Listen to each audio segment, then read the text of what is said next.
은희야, 이제 포기해. 내 재산, 내 회사, 내 이름으로 도장 찍었거든. 남편 성주는 의식을 잃은 아내의 귀 가까이 입술을 붙이고 숨을 죽인 채 낮게 속삭였습니다. 이제 당신은 여기서 흔적도 없이 사라지면 돼. 잠시의 침묵이 흐른 뒤 그는 미소를 지은 채 믿을 수 없는 말을 덧붙였습니다. 당신 아버지도 내가 보내드렸어. 넌 끝까지 모르고 살았겠지.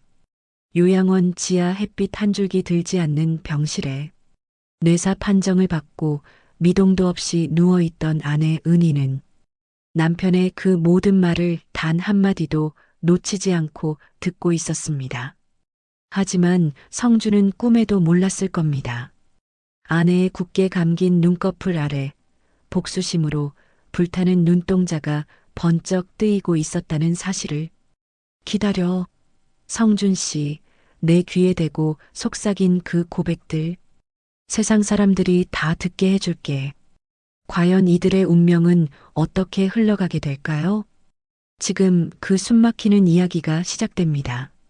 사연 시작 전 무료로 할 수 있는 구독을 눌러주시면 당신의 하루에 행운이 찾아올 거예요. 오늘의 사연 지금 시작합니다. 해안가 절벽 끝에 자리한 요양원은 바다의 거친 파도 소리로 모든 것을 집어삼킬 듯 위태로워 보였습니다. 낡은 건물 앞에 검은색 승용차가 멈춰 섰습니다. 운전석에서 내린 성준이 뒷좌석 문을 열자 의식을 잃은 채 누워있는 은희가 보였습니다. 여기로 옮기면 되겠죠? 요양원 직원이 들것을 가져왔습니다. 성준이 고개를 끄덕였습니다. 조심스럽게 해요. 환자 상태가 매우 위중하니까. 성준의 목소리에는 걱정하는 남편의 모습이 전혀 없었습니다. 오히려 차갑고 기계적인 톤이었죠. 들것에 실린 은희는 창백한 얼굴로 숨만 겨우 쉬고 있었습니다. 머리카락이 어지럽게 흩어져 있었고 병원 가운이 구겨진 채였습니다. 성준이 직원을 따라 요양원 안으로 들어갔습니다. 복도는 축축한 냄새와 소독약 냄새가 뒤섞여 코를 찔렀습니다. 오래된 형광등이 깜빡거리며 어둠을 불안하게 밝혔습니다. 지하로 내려가는 계단이 나왔습니다. 성준이 직원의 뒤를 따라 내려갔습니다. 지하 병동은 더욱 음침했습니다. 창문 하나 없는 복도 끝에 작은 병실이 있었습니다. 이 방이 가장 조용한 곳입니다. 아무도 방해하지 않을 거예요. 직원이 병실 문을 열었습니다. 좁은 방 안에는 침대 하나와 낡은 의자, 작은 세면대가 전부였습니다. 먼지가 공기 중에 떠다니고 있었습니다. 은희를 침대에 옮긴 후 직원이 나갔습니다. 성준이 문을 닫고 주위를 천천히 둘러봤습니다. 아무도 없다는 것을 확인한 후 원장실로 향했습니다. 원장실 문을 열고 들어간 성준 앞에 뚱뚱한 중년 남자가 앉아 있었습니다. 최 원장님 말씀드린 대로 준비해 주셨죠? 최 원장이 책상 서랍에서 서류 뭉치를 꺼냈습니다. 물론입니다. 하지만 이런 일은 처음이라서요. 성준이 가방에서 두꺼운 봉투를 꺼내 책상 위에 놓았습니다. 걱정할 것 없어요. 이 돈이면 충분할 거예요. 최 원장의 눈이 번뜩였습니다. 봉투를 열어보니 현금 다발이 가득했습니다. 환자는 어떤 상태인가요? 뇌사 상태예요. 의식이 돌아올 가능성은 전혀 없다고 보시면 됩니다. 성준이 차갑게 말했습니다. 그럼 등록은 어떻게 할까요? 유령 환자로 해주세요. 공식 기록에는 남기지 말고요. 그리고 면회는 절대 금지입니다. 최 원장이 서류에 도장을 찍으며 고개를 끄덕였습니다. 알겠습니다. 그런데 만약 누군가 찾아온다면? 그런 일은 없을 거예요. 하지만 혹시라도 그런 일이 생기면 바로 연락해 주세요. 성준이 합의서에 서명을 마쳤습니다. 최 원장도 자신의 서명을 했습니다. 이제 아무도 이 환자에게 접근할 수 없습니다. 저희 직원들도 마찬가지고요. 좋아요. 그럼 마지막으로 환자를 보고 가겠습니다. 성준이 다시 지하 병실로 내려갔습니다. 문을 열고 들어가니 은희가 침대에 조용히 누워 있었습니다. 숨소리만 미약하게 들렸습니다. 성준이 은희에게 다가갔습니다. 침대 옆에 서서 은희의 창백한 얼굴을 내려다봤습니다. 이제 정말 끝이구나. 성준이 은희의 뺨을 가볍게 두드렸습니다. 차가운 살감촉이 손끝에 전해졌습니다. 참 오래 걸렸어. 내가 이렇게 될 줄 몰랐겠지? 성준의 입가에 비릿한 미소가 번졌습니다. 사실 말이야, 내 아버지도 내가 죽인 거야. 내가 모르는 사이에 말이지. 성준이 은희의 귀에 입을 가까이 댔습니다. 그때 병원에서 내 아버지가 마지막으로 의식을 잃기 전에 나를 봤어.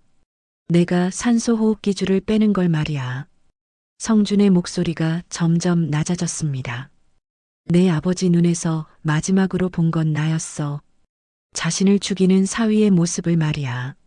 성준이 소름 돋는 웃음을 지었습니다.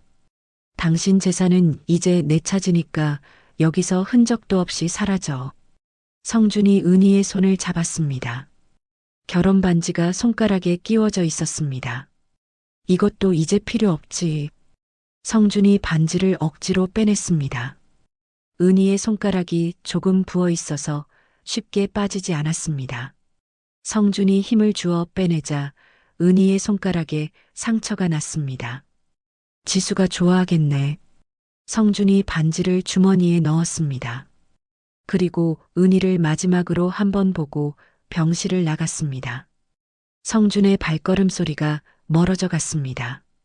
병실은 다시 정적에 쌓였습니다. 형광등이 깜빡거리는 소리만 들렸습니다. 그때 은희의 눈꺼풀 아래에서 눈동자가 미세하게 움직였습니다. 감긴 눈 뒤에서 의식이 깨어나고 있었습니다. 은희는 성준의 모든 말을 들었습니다. 아버지를 죽인 고백도 자신을 버리겠다는 말도 모두 들었습니다. 하지만 몸을 움직일 수는 없었습니다. 사실 은희의 몸 상태는 성준이 생각하는 것과 달랐습니다. 뇌사가 아니었습니다. 민석의 도움으로 만든 가짜 상태였습니다. 몇 달 전부터 성준의 이상한 행동을 눈치챈 은희는 민석에게 도움을 요청했습니다. 민석은 특수한 약물을 이용해 은희를 의식을 잃은 것처럼 보이게 만들었습니다. 호흡과 맥박도 거의 감지되지 않을 정도로 약하게 조절했습니다. 은희의 몸에는 성준이 모르는 장치들이 숨어 있었습니다. 민석이 수술로 이식한 작은 센서들이었습니다. 그리고 요양원의 전력선에는 미리 설치된 송신 장치가 있었습니다. 성준의 모든 말이 녹음되고 있었습니다. 은희가 듣는 것과 동시에 안전한 곳에 저장되고 있었습니다. 요양원 주차장에서 성준이 지수를 기다리고 있었습니다. 지수가 다가오자 성준이 팔을 벌렸습니다. 다 끝났어. 성준이 지수를 끌어안았습니다. 정말? 지수가 반가워하며 물었습니다. 이제 우리 차지야. 모든 게 다. 성준이 은희의 인감 도장을 꺼내 보였습니다. 이것만 있으면 모든 절차가 끝나. 지수의 눈이 반짝였습니다. 그럼 이제 펜트하우스도 우리 거네? 당연하지. 내가 원하는 대로 다 바꿔도 돼. 성준이 은희의 결혼 반지를 꺼냈습니다. 이것도 넣어줄게. 지수가 반지를 받아 자신의 손가락에 끼웠습니다. 완벽해. 이제 진짜 내 것 같아. 펜트하우스 거실부터 바꿔볼까? 너무 촌스러워. 응, 침실도 완전히 새로 꾸미고 싶어.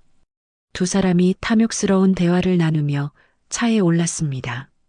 검은 승용차가 요양원을 떠나 도심으로 향했습니다. 엔진 소리가 완전히 멀어진 후 은희는 침대 시트를 꽉 움켜쥐었습니다. 손에 힘이 들어갔습니다. 성준이 생각하는 것처럼 완전히 무력한 상태가 아니었습니다. 은희의 병원복 안쪽에는 민석이 부착한 작은 패치들이 있었습니다. 전기 자극을 주어 근육이 굳지 않게 해주는 장치였습니다. 은희는 조심스럽게 패치를 작동시켰습니다. 미세한 전기가 근육을 자극하기 시작했습니다. 은희는 참을 수 없는 복수의 의지로 가득 찼습니다. 성준이 저지른 모든 일에 대한 대가를 치르게 만들 것입니다. 침묵 속에서 은희의 복수가 시작되었습니다. 도심의 고급 오피스텔에 자리한 성준의 사무실은 깊은 밤까지 불이 켜져 있었습니다. 성준이 컴퓨터 앞에 앉아 서류를 수정하고 있었습니다. 은희 명의의 회사 지분을 자신의 유령 회사로 이전하는 작업이었습니다. 이 정도면 완벽하겠어. 성준이 위조된 이사회 결의서를 프린터로 출력했습니다. 가짜 직인까지 찍힌 서류는 진짜와 구별할 수 없었습니다. 성준의 휴대폰이 울렸습니다. 네, 김 이사님. 어떻게 되었나요? 전화 너머로 중년 남자의 목소리가 들렸습니다. 박 이사가 계속 반대하고 있습니다. 어떻게 할까요? 성준의 얼굴이 차갑게 굳었습니다. 박 이사 아들이 지난달에 음주운전으로 사고 낸 거 알고 계시죠? 네, 알고 있습니다. 그 자료를 박 이사에게 보내세요. 조용히 사퇴하지 않으면 언론에 공개한다고 하고요. 알겠습니다. 성준이 전화를 끊고 비릿하게 웃었습니다. 하나씩 방해물들을 제거해 나가고 있었습니다. 한편 은희의 펜트하우스에서는 화려한 파티가 열리고 있었습니다. 성준과 지수가 몇 명의 친구들을 불러 술자리를 벌이고 있었습니다. 성준아, 은희는 어떻게 됐어? 친구 중 한 명이 물었습니다. 성준이 슬픈 표정을 지으며 고개를 저었습니다. 상태가 너무 안 좋아서 해외 특수병원으로 이송했어요. 의사들도 희망적이지 않다고 하네요. 정말 안 됐구나. 그런데 너는 어떻게 지내고 있어? 지수가 성준의 어깨에 손을 올리며 끼어들었습니다. 제가 옆에서 많이 도와드리고 있어요. 성준 오빠가 너무 힘들어해서요. 친구들이 고개를 끄덕였습니다. 그래도 지수가 있어서 다행이네. 파티가 끝난 후 성준이 스마트폰으로 SNS에 글을 올렸습니다. 아내의 빈자리가 너무 큽니다. 하루빨리 회복되기를 간절히 기도합니다. 글과 함께 예전에 은희와 찍은 사진을 올렸습니다. 댓글에는 위로의 말들이 달리기 시작했습니다. 정말 연기 잘하네. 지수가 성준의 어깨에 기대며 말했습니다. 이런 건 너무 쉬워. 사람들은 겉모습만 보거든. 성준이 지수의 머리를 쓰다듬었습니다. 요양원에서는 최 원장이 은희의 병실을 확인하고 있었습니다. 간호사가 영양 수액 주머니를 교체하고 있었습니다. 수액 농도를 더 낮춰. 최 원장이 간호사에게 지시했습니다. 하지만 너무 낮추면 환자가 위험할 수도 있어요. 간호사가 걱정스럽게 말했습니다. 어차피 회복될 환자도 아니잖아. 성준 씨 지시야. 최 원장이 퉁명스럽게 대답했습니다. 간호사가 마지못해 수액을 교체했습니다. 영양 농도가 절반 이하로 줄어든 수액이었습니다. 하지만 은희는 걱정할 필요가 없었습니다. 병원복 안쪽에 붙인 고농축 영양 패치가 있었기 때문입니다. 민석이 특별히 제작한 것으로 하루 종일 필요한 영양을 공급해줬습니다. 밤이 되자 요양원은 조용해졌습니다. 은희는 침대 위에서 조심스럽게 팔다리를 움직였습니다. 근육이 굳지 않도록 하는 은밀한 운동이었습니다. 그때 은희의 귀에 작은 이어폰에서 성준의 목소리가 들렸습니다. 민석이 설치한 도청 장치였습니다. 지수야, 내 비밀 금고 위치 알려줄게. 성준의 목소리였습니다. 어디에 있는 거야? 지수가 물었습니다. 서재 책장 뒤에 숨겨져 있어. 셰익스피어 전집을 빼면 나와. 비밀번호는? 은희 생일이야. 08이요. 은희가 침대 시트를 꽉 움켜쥐었습니다. 자신의 생일을 비밀번호로 쓰면서 자신을 배신하고 있다는 사실이 더욱 화가 났습니다. 그 안에 뭐가 들어있는데? 현금하고 중요한 서류들이야. 혹시 모르니까 알아두라고. 알겠어. 지수의 목소리에서 이상한 감정이 느껴졌습니다. 뭔가 계획하고 있는 것 같았습니다. 이틀 후 지수는 성준이 회사에 간 사이 펜트하우스에 금고 전문가를 불렀습니다.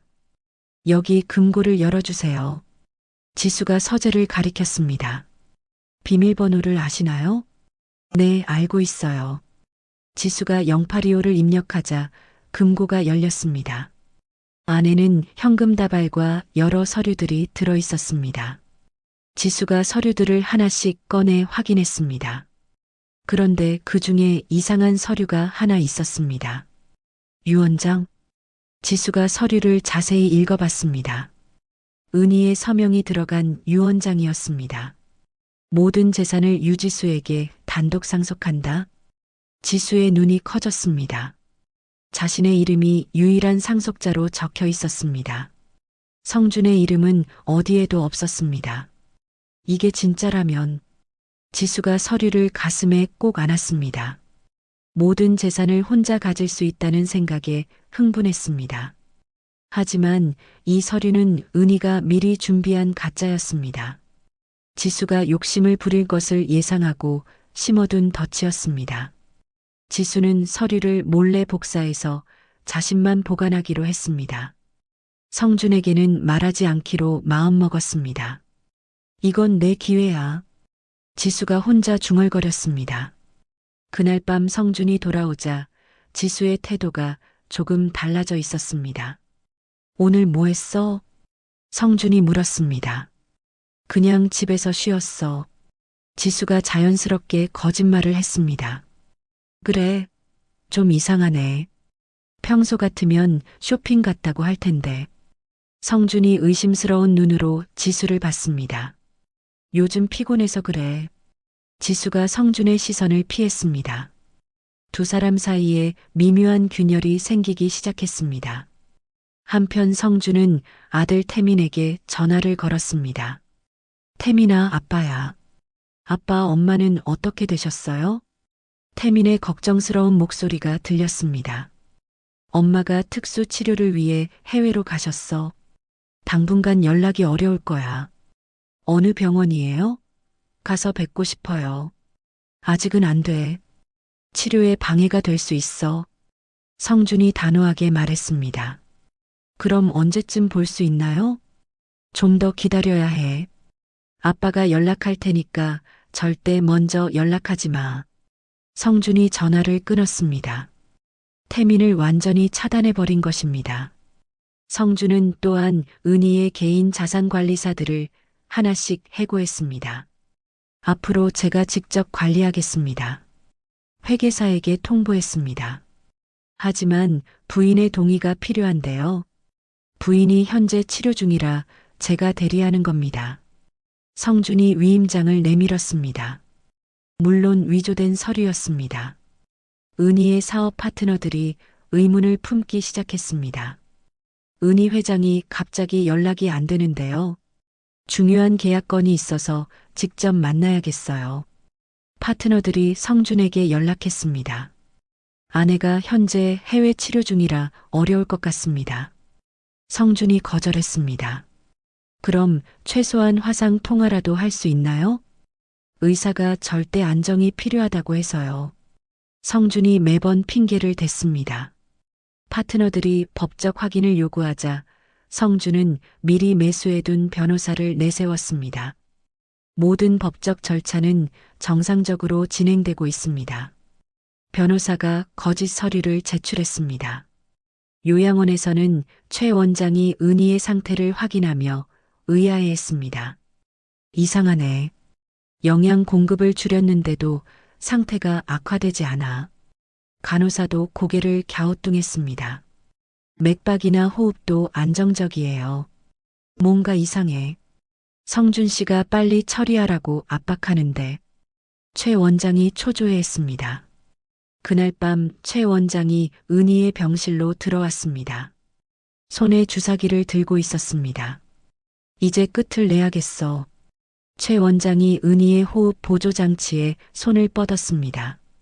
바로 그때 병실 문이 급하게 두드려졌습니다. 원장님 계세요?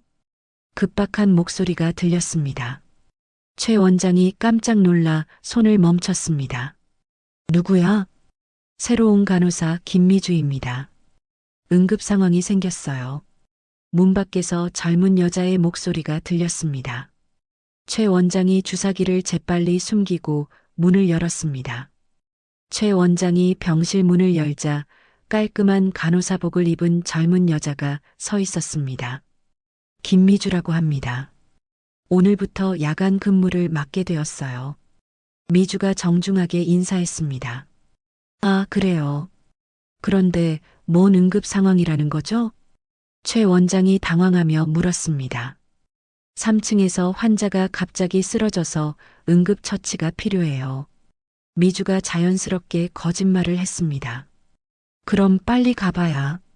최 원장이 서둘러 나가려 하는데 미주가 병실 안을 힐끗 봤습니다. 최 원장의 손에 주사기가 들려있는 것을 봤습니다. 원장님, 이 환자에게 뭘 하려고 하신 거예요? 미주가 날카롭게 물었습니다. 아, 이건 그냥 일상적인 처치. 일상적인 처치가 이런 약물인가요? 미주가 주사기를 가리키며 의심스럽게 봤습니다. 그게 아니라 최 원장이 말을 더듬었습니다. 환자 상태도 확인하지 않고 주사를 놓으시려고 했네요. 이건 의료사고로 이어질 수 있어요. 미주가 최 원장을 병실 밖으로 밀어냈습니다. 나는 원장이야. 간호사가 뭘 안다고. 저도 간호사 자격증은 있어요. 이런 처치는 명백히 잘못된 거예요. 미주가 단호하게 말했습니다. 최 원장이 할 말을 잃고 물러났습니다. 3층 응급 상황 먼저 처리하세요. 여기는 제가 지킬게요. 미주가 문을 닫고 은희와 둘만 남았습니다. 미주는 은희를 자세히 살펴봤습니다. 창백한 얼굴이지만 뭔가 다른 환자들과 달랐습니다. 호흡이 너무 규칙적이었고 맥박도 일정했습니다. 박은희 회장님이시죠? 미주가 조용히 물었습니다. 은희는 대답할 수 없었지만 미주의 목소리를 또렷하게 듣고 있었습니다. 저는 김미주예요. 회장님을 기억하실지 모르겠지만 미주가 은희의 손을 조심스럽게 잡았습니다. 5년 전에 저희 어머니가 심장 수술을 받으셨어요. 수술비가 없어서 포기하려고 했는데 회장님 재단에서 전액 지원해 주셨거든요. 미주의 목소리에 감사함이 배어 있었습니다. 어머니가 돌아가시기 전까지 회장님 은혜를 잊지 말라고 하셨어요. 그때 미주가 은희의 맥박에 이상함을 느꼈습니다. 자신이 말할 때마다 맥박이 미세하게 빨라지는 것 같았습니다. 혹시 제 말을 들으실 수 있나요? 미주가 은희의 귀에 가까이 대고 속삭였습니다. 은희의 맥박이 확실히 변했습니다. 정말 들으시는 거네요. 미주가 놀라며 중얼거렸습니다. 제가 당신을 지키겠습니다. 아무도 해치지 못하게 할게요. 미주가 은희의 귀에 작게 속삭였습니다. 은희는 미주의 진심 어린 목소리를 듣고 민석이 알려준 신호를 보냈습니다. 손가락을 아주 미세하게 2번 움직였습니다. 미주가 은희의 손을 주에 깊게 지켜보다가 작은 움직임을 포착했습니다. 지금 신호 보내신 거죠? 은희가 다시 손가락을 움직였습니다. 한 번은 예, 2번은 아니오인가요? 은희가 한 번 움직였습니다. 그럼 지금 위험한 상황이신가요? 은희가 한 번 움직였습니다. 원장이 나쁜 짓을 하려는 건가요? 은희가 한 번 움직였습니다. 미주가 상황을 파악했습니다. 은희가 의식이 있으면서도 누군가로부터 위험에 처해 있다는 것을 알았습니다. 증거가 있나요? 은희가 한 번 움직였습니다. 미주는 재빨리 요양원 내부를 살펴봤습니다. 구석구석 숨겨진 카메라들을 발견했습니다. 감시당하고 있네요. 미주가 전기 기술자로 일했던 경험을 살려 카메라 배선을 찾았습니다. 교묘하게 전선을 분리해서 카메라를 무력화시켰습니다. 이제 안전해요. 미주가 자신의 가방에서 작은 단말기를 꺼냈습니다. 이걸로 외부와 연락할 수 있어요. 도움을 요청하세요. 미주가 은희의 손에 단말기를 쥐어줬습니다. 은희는 미리 외운 민석의 번호로 메시지를 보냈습니다. 위험, 즉시 구출 필요, 미주 믿을만함. 민석에게서 곧바로 답장이 왔습니다. 확인, 구출 계획 실행, 미주에게 협력 요청. 미주가 메시지를 확인하고 고개를 끄덕였습니다. 민석 선생님이시군요. 알겠어요. 한편 성주는 은행에서 난관에 부딪혔습니다. 죄송합니다. 이 계좌는 본인 확인이 필요한 계좌입니다. 은행 직원이 말했습니다. 제가 남편인데요. 위임장도 가져왔고요. 성준이 위조 서류를 내밀었습니다. 하지만 계좌 개설 당시 본인이 직접 와야 한다는 조건이 설정되어 있어요. 아내가 현재 의식불명 상태라서 올 수 없습니다. 그럼 의사소견서나 법원 허가가 필요해요. 성준의 얼굴이 일그러졌습니다. 은희가 미리 막아둔 안전장치였습니다. 성준이 요양원에 전화를 걸었습니다. 최 원장 나야. 네, 성준 씨. 은희 사망 확인서 언제 만들어줄 거야? 그게 좀 복잡해서요. 최 원장이 목소리를 낮췄습니다. 뭐가 복잡해? 빨리 처리하라고 했잖아. 새로운 간호사가 자꾸 방해를 해서요. 간호사가 뭔 상관이야? 그냥 해고시켜. 그것도 쉽지 않아요. 너무 의심하고 있어서. 성준이 화를 냈습니다. 오늘 밤에 끝내. 더 이상 못 기다려. 최 원장이 한숨을 쉬었습니다. 알겠습니다. 사고로 처리하겠어요. 어떻게? 해안가 벼랑에서 추락사고로 만들 거예요. 확실하게 해. 성준이 전화를 끊었습니다. 최 원장이 수아들에게 연락했습니다. 오늘 밤 작업이다. 구급차 준비하고 조용히 처리해. 미주는 원장실 밖에서 이 대화를 엿들었습니다. 급히 민석에게 연락했습니다. 오늘 밤 위험해요. 은희 회장을 다른 곳으로 옮기려고 해요. 알겠어요. 구출팀 준비할게요. 시간이 별로 없어요. 뒷문으로 구급차 한 대 보낼게요. 30분 후에 도착해요. 미주가 병실로 뛰어갔습니다. 회장님, 지금 위험해요. 탈출해야 해요. 은희에게 상황을 설명했습니다. 제가 회장님 대신 침대에 누워서 시간을 벌게요. 미주가 자신의 계획을 말했습니다. 그러는 동안 뒷문으로 나가세요. 은희가 걱정스럽게 손가락을 움직였습니다. 저는 괜찮아요. 회장님이 안전한 게 중요해요. 미주가 은희를 휠체어에 옮겨 태웠습니다. 조금만 참으세요. 곧 안전한 곳에 도착할 거예요. 미주가 은희를 요양원 뒷문으로 데려갔습니다. 거기에 민석이 보낸 구급차가 기다리고 있었습니다. 회장님 맞으시죠? 구급차 직원이 확인했습니다. 네, 안전한 곳으로 모셔가 주세요. 미주가 은희를 구급차에 태웠습니다. 구급차가 요양원을 떠나자 미주는 병실로 돌아갔습니다. 자신이 침대에 누워서 이불을 뒤집어 썼습니다. 밤이 깊어지자 최 원장과 수아 2명이 병실로 들어왔습니다. 조용히 해. 아무도 모르게 옮겨야 돼. 최 원장이 속삭였습니다. 수아들이 침대 위의 형체를 담요로 감쌌습니다. 미주는 숨을 죽이며 가만히 있었습니다. 구급차 준비됐나? 네, 바깥에서 대기 중입니다. 수아들이 미주를 들것에 옮겨 실었습니다. 벼랑까지 가서 추락사고로 만들어. 최 원장이 마지막 지시를 했습니다. 구급차가 해안가 벼랑을 향해 출발했습니다. 어둠 속에서 절체절명의 순간이 다가오고 있었습니다.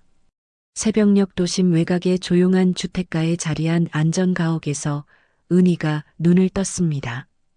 깨끗한 침대와 따뜻한 햇살이 창문으로 스며들어오는 평범한 방이었습니다. 요양원의 음침하고 차가운 지하실과는 천지 차이였습니다.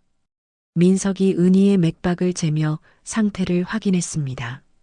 이제 안전해요. 여기는 아무도 찾을 수 없는 곳이에요. 미주는 어떻게 되었나요? 은희가 걱정스럽게 물었습니다. 무사히 구출했어요. 정말 용감한 분이더라고요. 민석이 안심시켰습니다. 그분이 아니었다면 이제 본격적으로 반격을 시작해야죠. 민석이 은희를 일으켜 세웠습니다.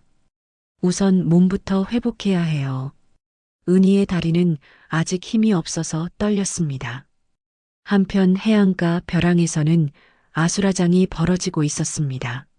민석의 경호팀이 구급차를 포위하고 있었습니다. 차에서 내려 경호원들이 구급차를 멈춰 세웠습니다. 최 원장과 수하들이 당황하며 차에서 내렸습니다.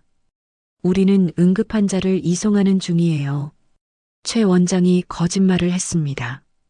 그럼 환자는 어디 있나요? 경호원이 구급차 뒷문을 열자 미주가 담요를 벗고 일어났습니다. 여기 있네요.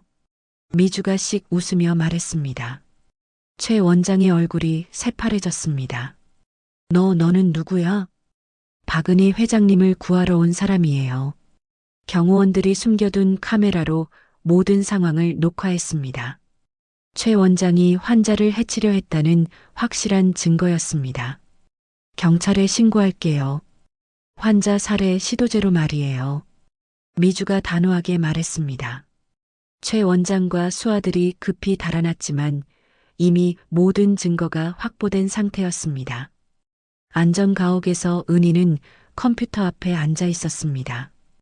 지난 며칠간 수집된 성준의 모든 범죄 증거들을 정리했습니다.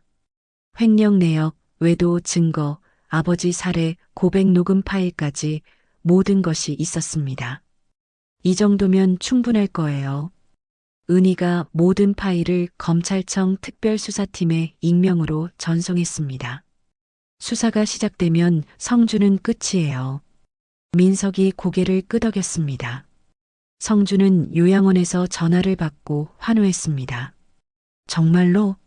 확실해? 네, 사고가 나서 즉사했어요. 최 원장이 거짓 보고를 했습니다. 드디어 끝났구나. 성준이 지수에게 전화를 걸었습니다. 지수야, 은희가 죽었어. 정말? 지수도 놀라며 기뻐했습니다. 이제 모든 게 우리 차지야. 바로 상속 서류 처리하자. 성준이 흥분하며 말했습니다. 그날 오후 성준과 지수는 변호사 사무실에서 상속 서류에 서명했습니다. 장례식도 치르지 않은 상태에서 재산 상속부터 챙긴 것입니다. 축하드려요. 이제 모든 재산이 합법적으로 이전되었어요. 매수된 변호사가 거짓말을 했습니다. 고생 많이 했어요. 성준이 여유만만하게 말했습니다. 하지만 그 순간 은희는 반격을 시작했습니다. 성준이 투자한 모든 주식에 대해 대규모 공매도 공격을 퍼부었습니다. 증권사 직원이 성준에게 급히 전화를 걸었습니다. 회장님, 큰일 났습니다. 뭔 일이야? 보유하신 모든 주식이 폭락하고 있어요. 성준의 얼굴이 창백해졌습니다. 얼마나 떨어졌어? 거의 반토막이 났어요. 누군가 조직적으로 공격하고 있는 것 같아요. 그럴 리가. 누가 그런 짓을? 성준이 당황했습니다. 몇 시간 만에 성준의 유동 자산이 절반 이상 사라졌습니다.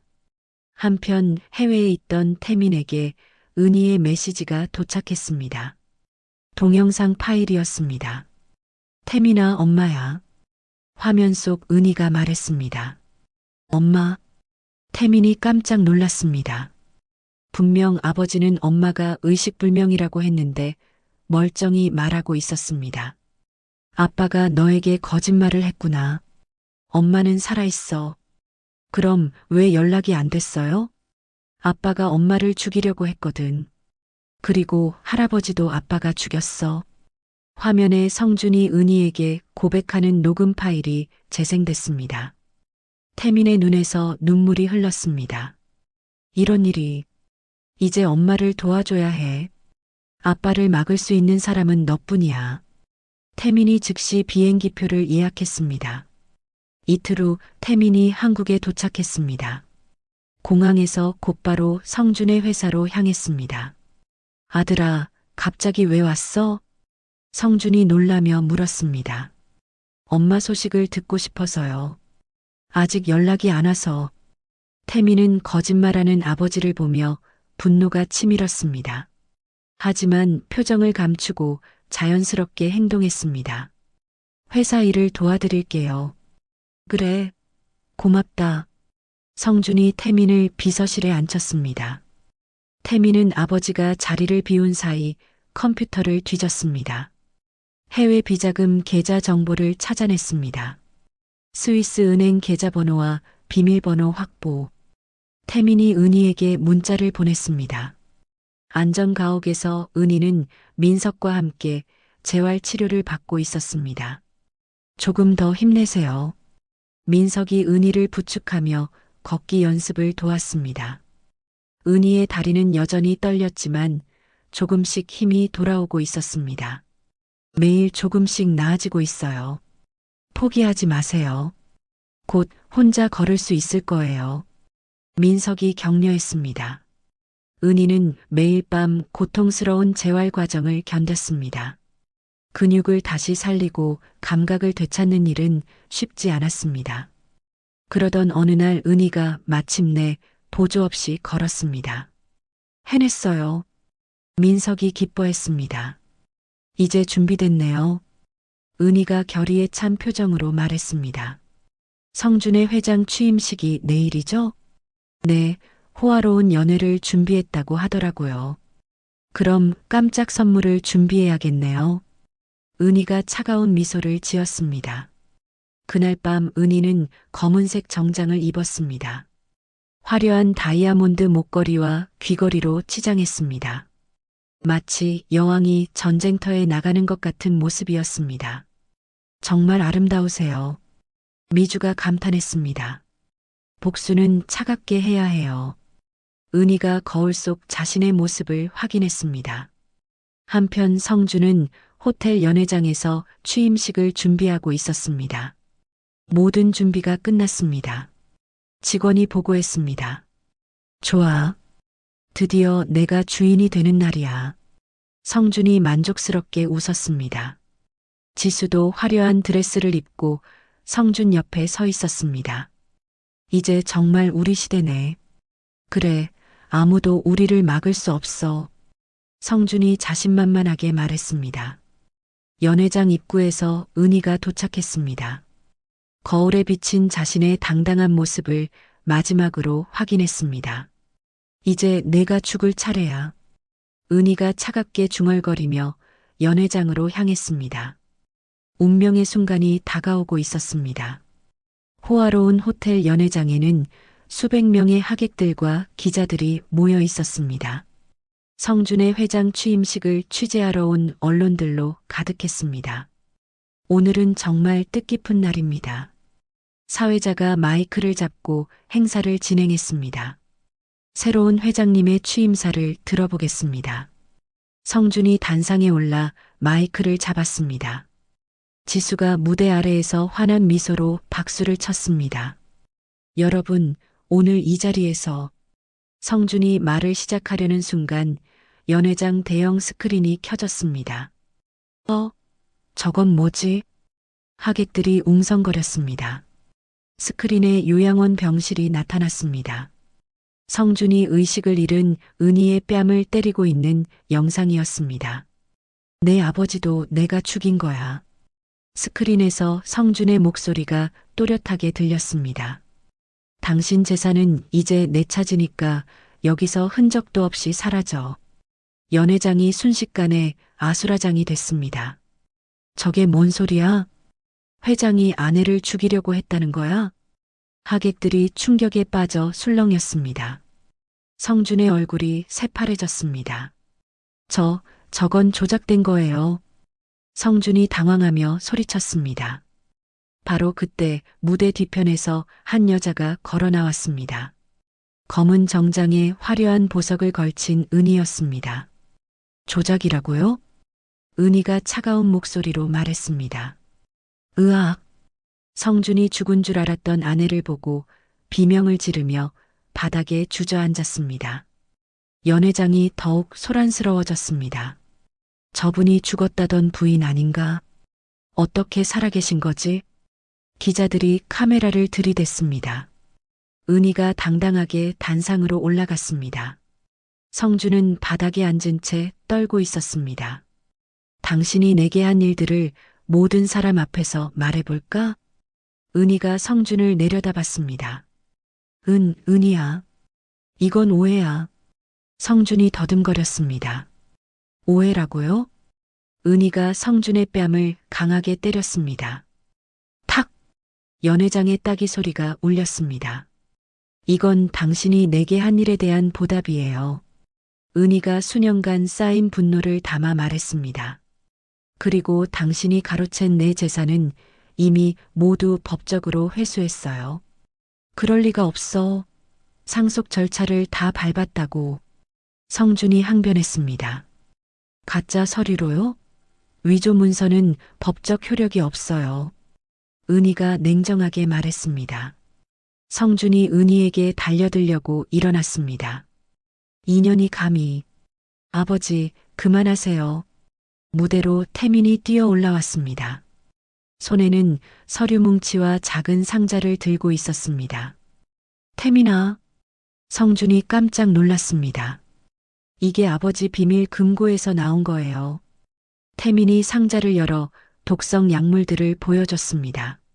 그리고 이건 아버지가 은밀하게 기록한 범죄 장부예요. 태민이 서류를 펼쳐 보였습니다.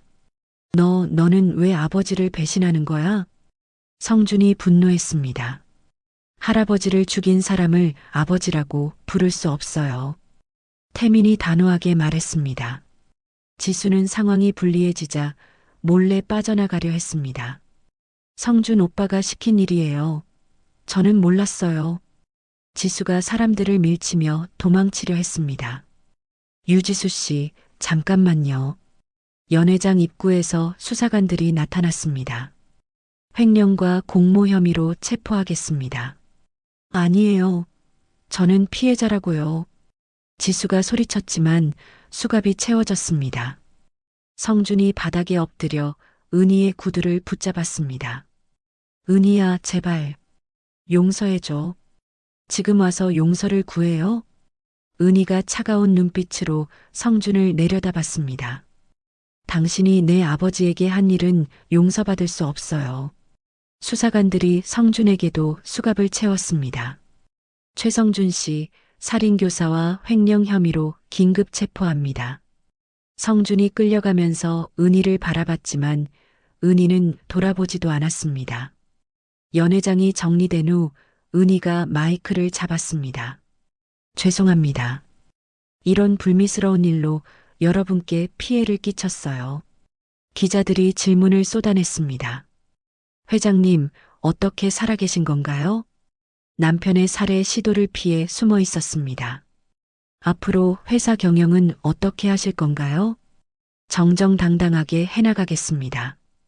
은희가 당당하게 답했습니다.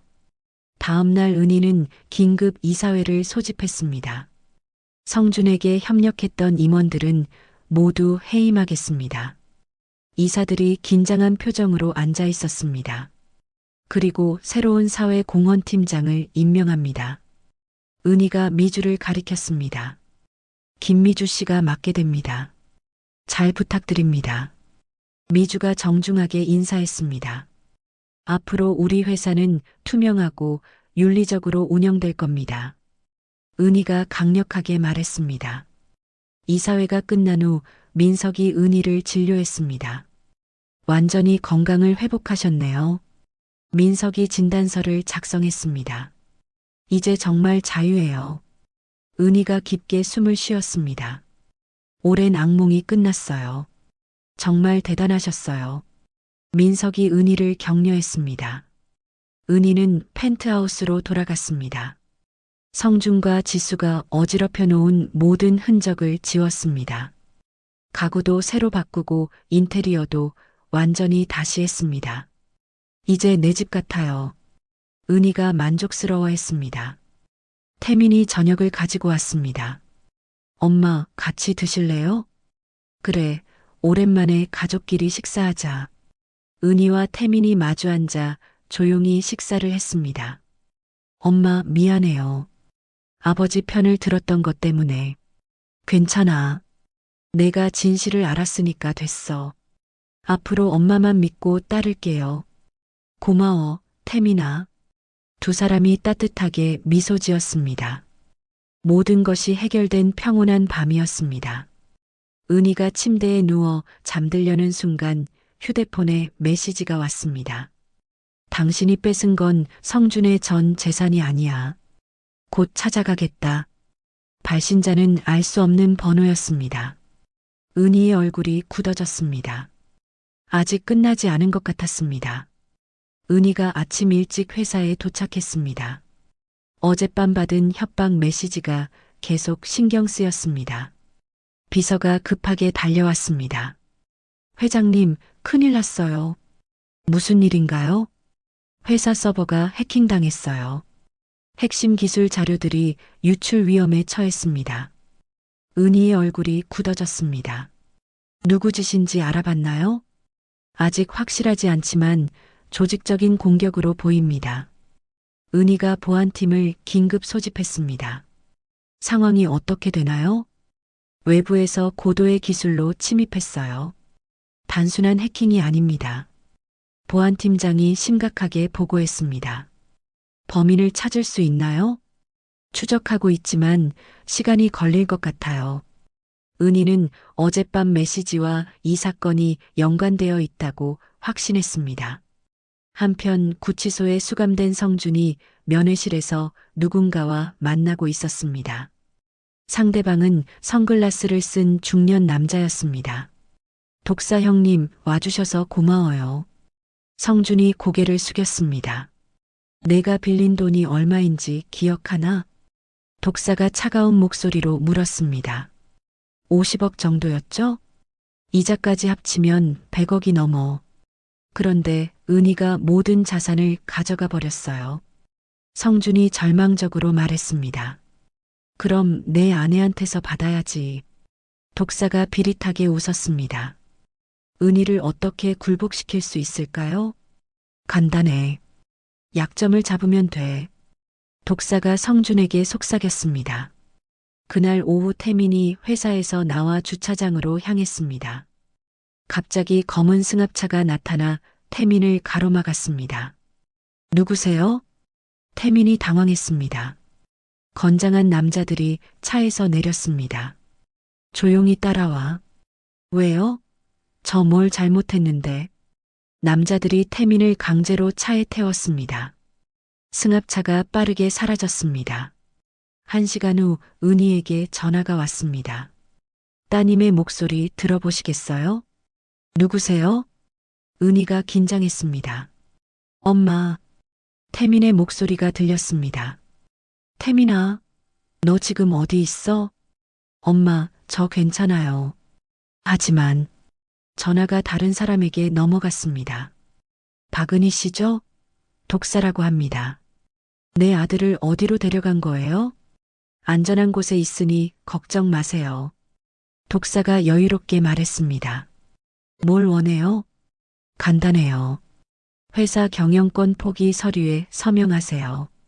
그럴 수 없어요. 그럼 아들을 다시 못 볼 수도 있어요. 독사가 협박했습니다. 오늘 밤 10시까지 폐공장으로 혼자 오세요. 경찰은 절대 데려오지 마세요. 독사가 주소를 알려주고 전화를 끊었습니다. 은희는 즉시 민석과 미주에게 연락했습니다.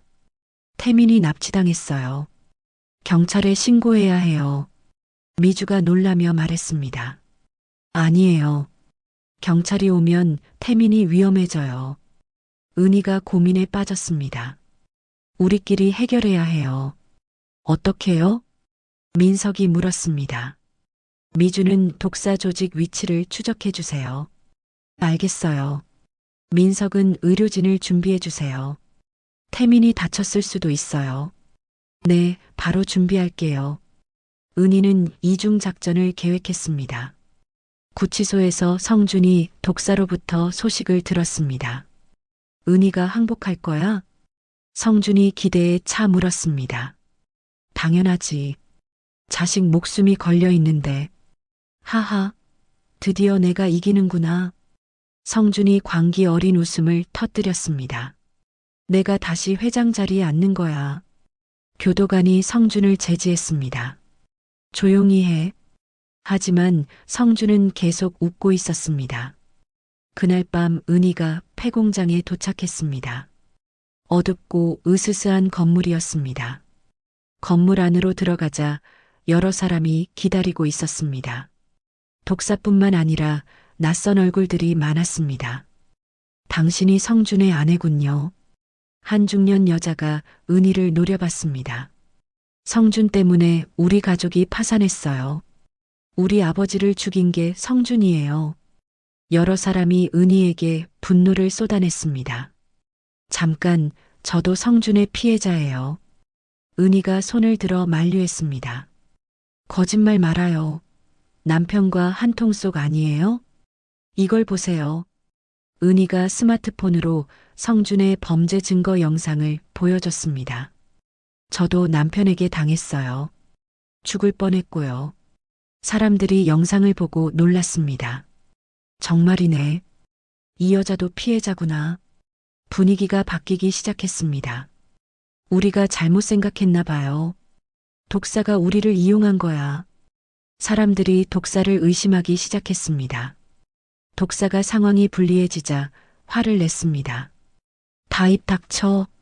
독사가 부하들에게 신호를 보냈습니다. 부하들이 태민이 갇힌 방의 문을 잠궜습니다. 가스밸브 열어. 건물 곳곳에서 가스가 새기 시작했습니다. 이제 모두 죽을 거야. 독사가 광적으로 웃었습니다. 은희가 미주에게 보낸 신호를 받고 경찰들이 건물을 포위했습니다. 경찰이다. 모두 투항해. 확성기 소리가 울렸습니다. 민석도 의료진과 함께 대기하고 있었습니다. 태민 상태 어때?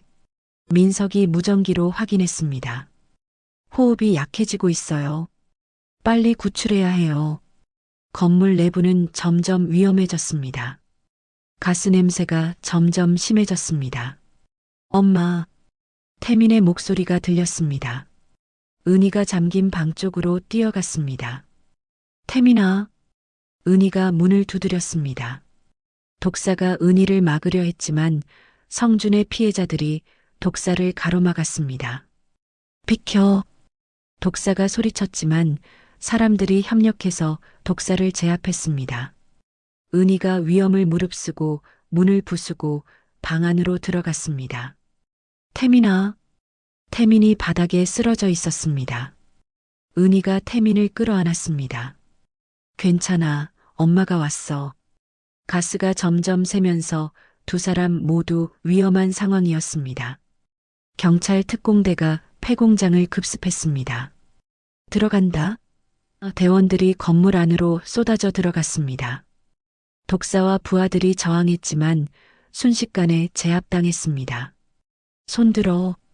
수갑이 채워지는 소리가 연달아 들렸습니다. 가스가 새고 있어요. 한 대원이 소리쳤습니다. 환기시설 가동해. 팀장이 지시했습니다. 민석이 의료진과 함께 건물 안으로 뛰어들었습니다. 은희 회장은 어디 있어요? 저기 안쪽 방이에요. 민석이 달려가자 은희가 태민을 안고 있었습니다. 두 사람 모두 가스에 중독된 상태였습니다. 회장님, 민석이 은희의 맥박을 확인했습니다. 태민부터 봐주세요. 은희가 약한 목소리로 말했습니다. 둘 다 병원으로 옮겨야 해요. 의료진이 산소 마스크를 씌웠습니다. 구급차가 병원으로 향하는 동안 민석이 응급처치를 했습니다. 회장님, 괜찮으세요? 태민이 어때요? 은희가 걱정스럽게 물었습니다. 안정되었어요. 큰 부상은 없어요. 다행이에요. 은희가 안도의 한숨을 쉬었습니다. 병원에 도착한 후 미주가 달려왔습니다. 회장님, 무사하세요? 네, 괜찮아요. 은희가 미주의 손을 잡았습니다. 독사는 어떻게 됐어요? 모두 체포됐어요.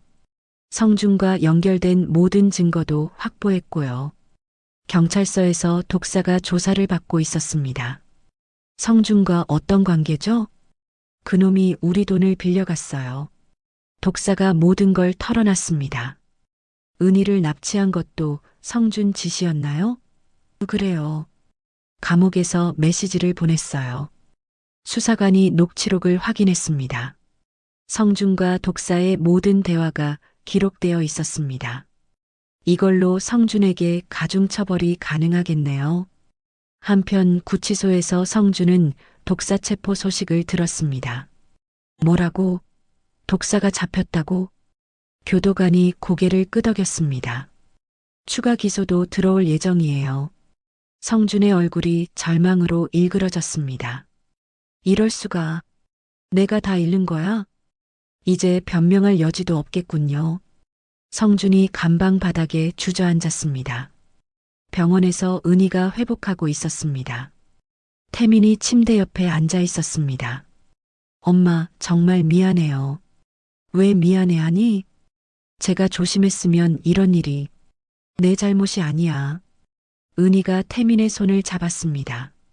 앞으로 다시는 너를 혼자 두지 않을게. 엄마도 너무 위험한 일 하지 마세요. 약속할게. 두 사람이 따뜻하게 포옹했습니다. 며칠 후 검찰에서 성준의 추가 기소장이 발표됐습니다. 납치교사, 협박, 조직폭력배 연루까지 죄목이 늘어났습니다. 성준이 은희에게 편지를 보냈습니다. 하지만 은희는 편지를 읽지도 않고 파기했습니다. 더 이상 그 사람과 관련된 건 보고 싶지 않아요. 은희가 민석에게 말했습니다. 이해해요. 이제 정말 끝났네요. 은희는 성준과 지수가 숨겨둔 마지막 해외 비자금도 모두 추적했습니다. 모든 돈을 사회에 환원하기로 결정했습니다. 이 돈으로 피해자들을 도울 거예요. 좋은 결정이에요. 요양원 원장도 법정에 섰습니다. 환자 살해 시도 혐의로 실형을 선고받았습니다. 피고인을 징역 5년에 처한다. 판사가 선고했습니다. 원장이 끌려가면서 은희를 원망스럽게 봤지만 은희는 시선도 주지 않았습니다.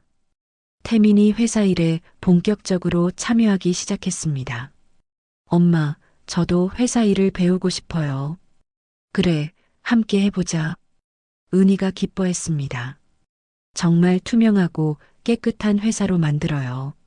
당연하지. 두 사람이 회사의 새로운 비전을 논의했습니다. 미주는 사회공헌팀에서 활발하게 일했습니다. 이번 달에 100명의 환자를 도울 수 있어요. 미주 덕분이에요. 은희가 고마워했습니다. 제가 받은 도움을 다른 사람들에게 돌려주는 거예요. 민석도 은희의 전담 주치의로 계속 도왔습니다. 이제 정말 건강하세요. 몸도 마음도 다 나았어요. 은희가 환하게 웃었습니다. 이런 웃음 오랜만에 보네요. 이제 진짜 웃을 이유가 생겼으니까요. 펜트하우스도 완전히 새롭게 꾸며졌습니다. 성준의 흔적은 하나도 남지 않았습니다. 거실에는 태민, 미주, 민석과 함께 찍은 따뜻한 사진이 걸렸습니다. 진짜 가족이 생긴 것 같았습니다. 은희는 성준이 감옥에서 보내온 반성문들을 모두 화단에 묻어버렸습니다. 이제 정말 끝이에요. 더 이상 증오에 에너지를 쓰지 않기로 했습니다. 법정에서 성준의 최종 선고가 내려졌습니다. 피고인 최성준을 무기징역에 처한다. 성준이 절망적인 표정으로 끌려갔습니다. 은희는 그 모습을 차갑게 지켜봤습니다. 이제 정말 끝났어요. 태민이 엄마의 어깨에 손을 올렸습니다. 그래, 새로운 시작이야. 은희가 법정을 나서며 말했습니다. 밖으로 나가니 따뜻한 햇빛이 내려쬐고 있었습니다. 은희의 얼굴에도 평온한 미소가 번졌습니다. 복수가 아닌 용서와 치유의 길을 택한 것입니다. 해안가 절벽에서 공사가 한창이었습니다. 예전 요양원이 있던 자리에 새로운 건물이 올라가고 있었습니다. 은희가 현장을 둘러보며 만족스러운 표정을 지었습니다. 정말 멋지게 나오고 있네요. 건축감독이 설계도를 펼쳐 보였습니다. 최고급 치유센터로 만들고 있어요. 어르신들이 편안하게 지낼 수 있도록요. 좋아요. 예산은 충분히 쓰세요. 은희가 흔쾌히 말했습니다. 몇 주 후 치유센터 완공식 날이 다가왔습니다. 수많은 언론과 시민들이 모여들었습니다. 오늘은 정말 뜻깊은 날입니다. 은희가 단상에 올라 마이크를 잡았습니다. 이곳에서 저는 절망을 경험했습니다. 청중들이 조용히 귀를 기울였습니다. 하지만 그 절망이 저를 더 강하게 만들었어요. 은희의 목소리에 힘이 실렸습니다. 침묵은 가장 강력한 저항이었고 눈을 뜬 순간은 새로운 삶의 시작이었습니다. 박수가 터져 나왔습니다. 이제 이곳은 희망의 공간이 될 거예요. 태민이 무대 아래에서 자랑스럽게 박수를 쳤습니다. 의젓한 경영자로 성장한 모습이었습니다. 엄마 정말 멋져요. 완공식이 끝난 후 은희, 태민, 미주, 민석이 함께 바다를 바라봤습니다. 정말 많은 일이 있었네요. 미주가 감회에 젖어 말했습니다. 이제 새로운 시작이에요.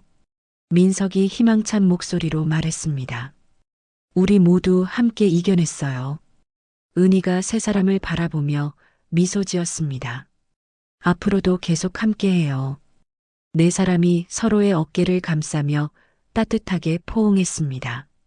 치유센터가 문을 연 후 많은 어르신들이 찾아왔습니다. 깨끗하고 따뜻한 시설에서 편안하게 지낼 수 있었습니다. 여기가 천국 같아요. 한 할머니가 은희에게 말했습니다. 편안하게 지내세요. 고맙습니다.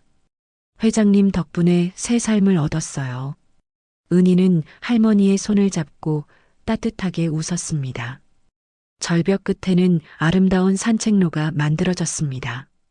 은희의 길이라는 이름이 붙었습니다. 은희가 그 길을 걸으며 바다를 바라봤습니다.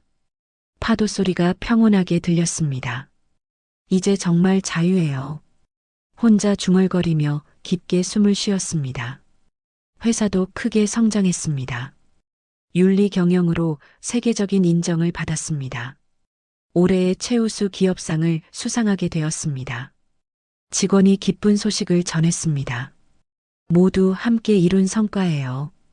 은희가 직원들과 기쁨을 나눴습니다. 은희는 자신의 경험을 바탕으로 강연 활동도 시작했습니다. 절망의 순간에도 희망을 잃지 마세요. 강연장을 가득 메운 청중들이 감동했습니다. 여러분도 충분히 이겨낼 수 있어요. 많은 사람들이 은희의 이야기에서 용기를 얻었습니다. 어느 날 은희와 미주가 평범한 시장에 갔습니다. 함께 떡볶이를 먹으며 웃고 있었습니다. 이런 게 진짜 행복이네요. 미주가 행복해했습니다. 맞아요. 소박한 일상이 가장 소중해요. 은희도 편안하게 웃었습니다. 예전엔 이런 여유가 없었는데 이제 마음의 평화를 찾았으니까요. 두 사람이 따뜻한 시간을 보냈습니다. 저녁이 되어 은희가 펜트하우스로 돌아왔습니다. 거실벽에 걸린 가족 사진을 바라봤습니다. 태민, 미주, 민석과 함께 웃고 있는 모습이었습니다. 진짜 가족이 생겼구나. 은희가 사진을 보며 부드럽게 미소 지었습니다. 침실로 들어가 창밖을 바라봤습니다. 도시의 야경이 아름답게 펼쳐져 있었습니다. 배신은 나를 죽이려 했지만 나는 그 배신을 딛고 다시 태어났다. 은희가 조용히 혼잣말을 했습니다. 성준의 소식은 더 이상 신경 쓰지 않았습니다. 증오 대신 평화를 선택한 것입니다. 은희는 잠옷으로 갈아입고 침대에 누웠습니다. 마음이 편안했습니다. 다음 날 아침 은희가 일찍 일어나 운동을 했습니다. 건강한 몸과 마음을 유지하기 위해서였습니다. 오늘도 좋은 하루가 될 것 같아요. 거울 속 자신에게 말했습니다. 회사에 출근한 은희를 직원들이 밝게 맞이했습니다. 회장님, 좋은 아침이에요. 네, 모두 좋은 아침이에요.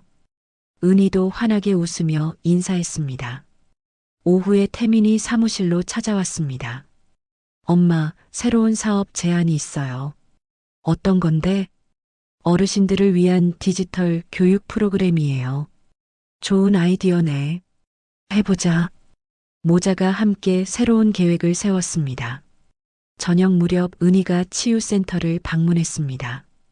할머니들이 반갑게 맞아줬습니다. 회장님 오셨네요. 어르신들 안녕하세요. 은희가 정중하게 인사했습니다. 함께 저녁을 먹으며 담소를 나눴습니다. 소박하지만 따뜻한 시간이었습니다. 밤이 되어 은희가 해안가 산책로를 걸었습니다. 달빛이 바다를 은빛으로 물들였습니다. 바다를 바라보며 깊은 생각에 잠겼습니다. 지난 날들이 주마등처럼 스쳐 지나갔습니다. 이제 정말 행복해요. 바다에게 말하는 듯 중얼거렸습니다. 파도가 대답하듯 부드럽게 밀려왔습니다. 은희가 천천히 집으로 돌아가는 길에 노을이 지고 있었습니다. 하늘이 아름답게 물들어 있었습니다. 새로운 내일이 올 거야. 은희가 당당하게 걸어가는 뒷모습이 노을과 함께 사라져갔습니다. 진정한 승리와 평화를 찾은 여왕의 모습이었습니다.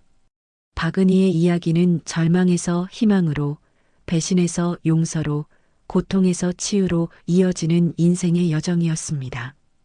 진정한 승리는 상대를 무너뜨리는 것이 아니라 자신이 더 나은 사람이 되는 것임을 보여준 은희의 이야기. 그녀 곁에서 함께한 미주, 민석, 태민과 같은 진실한 사람들과의 인연은 혈연보다 더 깊은 가족의 의미를 일깨워줍니다. 어둠이 가장 깊을 때 새벽이 가까워진다는 말처럼 은희는 절망의 밑바닥에서 새로운 삶을 피워 올렸습니다. 이제 그녀의 앞에는 진정한 평화와 행복이 기다리고 있습니다. 이야기를 끝까지 들어주신 분들 진심으로 감사드리고 잘 들었다고 댓글 하나만 남겨주세요. 진심을 담아 응원하겠습니다. 감사합니다.